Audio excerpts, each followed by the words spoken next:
Goes to and Governor Huckabee can speak to this, the value of having all these big name, well-known surrogates. And I don't mean Beyonce and Jay and Cher, who says she's going to leave the planet if Donald Trump wins. But she's going to Australia, right? No, she said, I'm going to leave the planet. Is she on the planet? I don't know. Yeah, exactly. She's going to go to the moon? Where's she going? But having President Obama and the First Lady and Joe Biden and Bernie Sanders and all these people out there campaigning for you, at the same time in critical battleground states, it does give her an advantage, does it not? Well, I'll tell you what it does. It takes attention away from her, and that's good, because if they have to listen to her speech, that's not good. If you heard that little speech she gave yesterday in the rain that got rained out, and I think the people were spared when the rain came, she made Howard Dean sound like Mr. Rogers. It was absolutely stunning. She was just screaming at the crowd. And, of course, the New York Swine had a lot, right? wonderful things to say about how joyful. But she's losing her voice. She's What's been that? on. Yeah.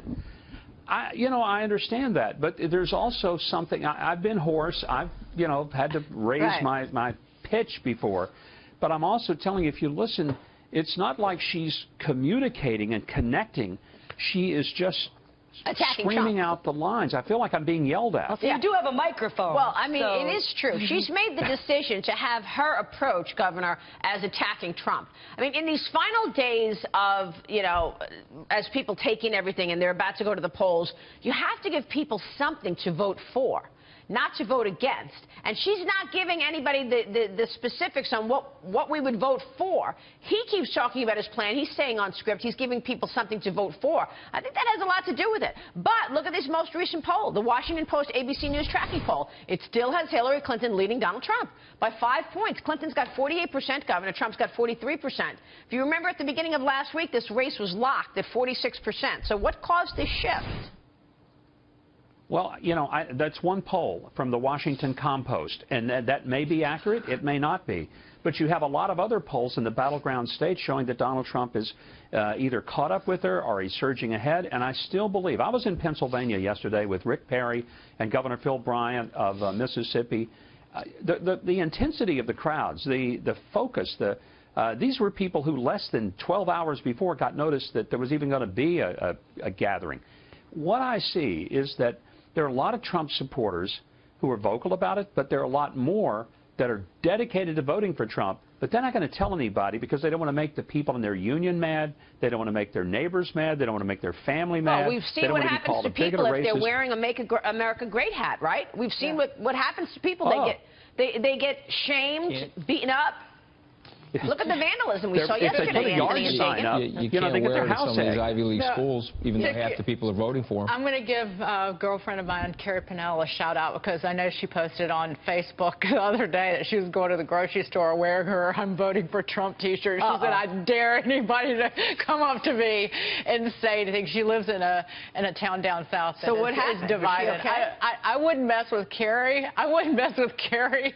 I wouldn't even look at her wrong. So I'm sure she was fine. But again, that's the most passionate Trump supporters, that's their attitude. I want to bring up something though, because a couple of weeks ago when Trump wasn't doing better than the polls were all wrong and crooked and unbalanced, and now all the Trump supporters can do nothing but brag about the surge in the polls. Come on, give me a break. He said Scaramucci. Come on, he said something yesterday. It was fantastic. He basically said, I only like the polls where I look good in them. And so that's his political flair these days. Look, the polls are all over.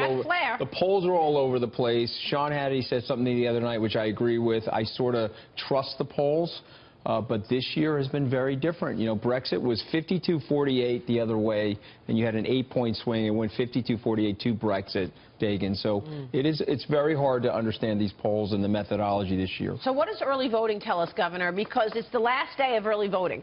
Many people are experiencing long lines, especially in California. Watch this. Got to get your reaction. Well, I mean, I don't think anybody thinks Donald Trump is in play in California, so I don't care if everybody in California votes. It ain't going to change the electoral map. What we've got to look at is what happens in Pennsylvania, North Carolina, Nevada, Michigan, certainly Florida.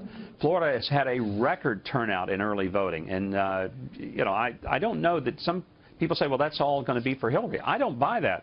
The area of Florida in which I currently live, it's going to be 80% for Trump. 80% of the panhandle of Florida. And, yeah, the lines have been longer. There's been the record turnout in early voting, and it ain't going for Hillary. I can guarantee you that. But higher Latino turnout, particularly in Florida, which we've been talking about, Governor, which favors the Democrats because these are people, these are Latinos from Puerto Rico.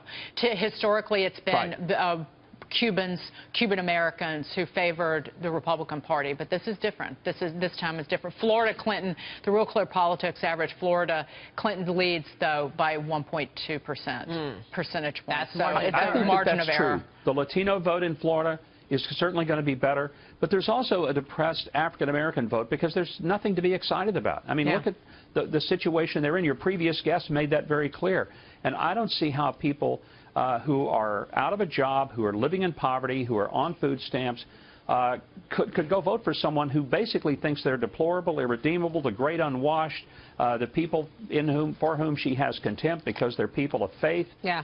You know, what has Hillary got to give them? What does she have for them? I mean, she's got nothing. Isn't that interesting? She's got all of these celebrities, Jay-Z, Timpf, she's got Katy Perry, as Dagen said, Cher the other day. And yet, here's the reaction. And she's got nothing. Also, I think a lot of millennials, that she's trying so hard to be cool. She's trying to do what Obama did. But Obama, that works for him. He's a funny guy. He's a charming guy. She just looks like desperate, sad, trying to be a cool grandmother. To me, I think it's pathetic and embarrassing.